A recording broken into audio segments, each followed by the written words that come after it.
Hello अस्सलाम वालेकुम दोस्तों। तो यार क्या हाल है। आज की इस वीडियो में हम पढ़ेंगे प्रेमाइसेस क्या होते हैं। ठीक है, और ये क्या है कि एक लॉजिक सब्जेक्ट का एक टॉपिक है। ठीक है, तो अब बेसिकली मैं इन शॉर्ट अगर आपको इन अ नटशेल अगर हम कहें तो आपको बताऊँ कि प्रेमाइस क्या होते हैं। ये जो सिंपली रीजंस होते हैं। ठीक है, किसी भी आर्ग्यूमेंट में ऐसे रीजंस जो कि आपके कंक्लूजन को सपोर्ट करें उनको हम कहते हैं प्रेमाइस। ठीक है, ये बेसिकली अगर हम इसको उर्दू में ट्रांसलेशन लें इसकी, तो ये बुनियाद होते हैं कि भाई आप जो ये बात कह रहे हो उसके पीछे बेसिस क्या है। आप इस बात के पीछे आपकी क्या बेसिस है, क्या बुनियाद क्या है। ठीक है, तो बुनियाद इज़ बेसिकली अ प्रमाइस। सही है। सो देयर आर अच्छा अब ये पढ़ लेते थोड़ा।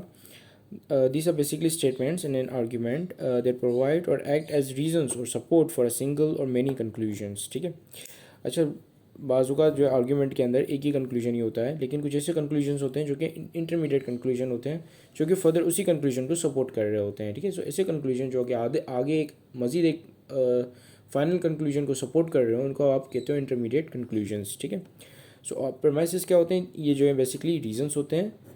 जो रीजंस या आइडियाज़ भी हो सकते हैं। ठीक है, ये आइडिया से रीजंस हैं जो कि बेसिकली या थ्योरीज भी हो सकती है। ठीक है, जो कि बेसिकली आगे सपोर्ट कर रहे होते हैं एक कंक्लूजन को। ठीक है, किसी एक्शन को, कंक्लूजन को, ठीक है, उसको सपोर्ट कर रहे होते हैं।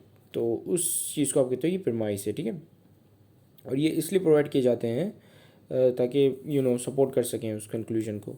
तो यहाँ पे अब दूसरी यहाँ पे पढ़ते हैं कि these are the basis on which your argument is build upon. ठीक है, build upon and it translate as बुनियाद इन उर्दू। ठीक है, ये वो बेसिस होते हैं जिनके जिनके ऊपर आपका आर्ग्यूमेंट बना हुआ होता है। ठीक है, या जिसकी वजह से मतलब ये मतलब इसको आप एज अ वजह इस्तेमाल करते हैं।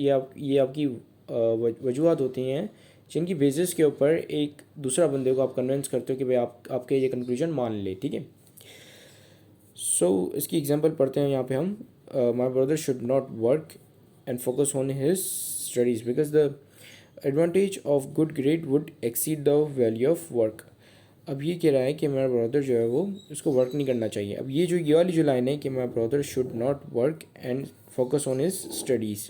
ठीक है, ये वाली लाइन क्या है, अगर आप गैस कर सकें तो वीडियो पॉज करके पहले सोचें कि ये लाइन क्या है। ठीक है, सो ये मैं बता देता हूँ कि ये लाइन बेसिकली कंक्लूजन है। कंक्लूजन क्या है कि उसका भाई जो है वो, या मेरा भाई जो है उसको काम नहीं करना चाहिए। ठीक है, और उसको फोकस करना चाहिए अपनी स्टडीज़ पे। ठीक है, तो ये कंक्लूजन है। अब इसको सपोर्ट करने के लिए मैंने कुछ प्रमाइसेस प्रेजेंट किए हुए हैं। ठीक है, जैसे कि because the advantage of good grade would exceed the value of work. ठीक है, अब ये कह रहा है आगे क्योंकि क्योंकि ये पहला तो मेरा जो चीज़ मैं एक्सेप्ट कराना चाह रहा हूँ वो ये है कि भाई उसको काम नहीं करना चाहिए, उसको स्टडीज़ पे फोकस करना चाहिए।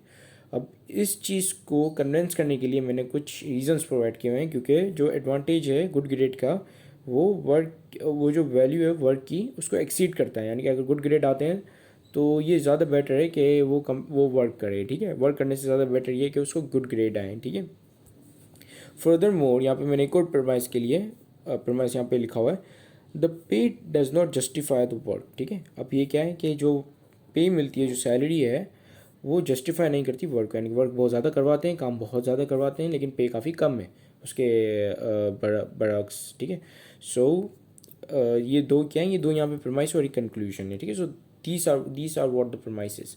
अब इसके कुछ इंडिकेटर्स होते हैं जो कि हम पढ़ेंगे कि these are basically premise indicators. अगर ये लगे हुए हैं सेंटेंस के आगे तो आप समझ जाएंगे भाई ये प्रमाइस या रीजंस की हम बात कर रहे हैं। ठीक है, सो सबसे पहले आफ्टर ऑल, फिर है बिकॉज, फिर है for the reason that, furthermore, given that, in light of the fact that, moreover, seeing that, since and whereas. ठीक है, so guys this is it, thank you very much for watching this video, have a great day, अल्लाह हाफिज़।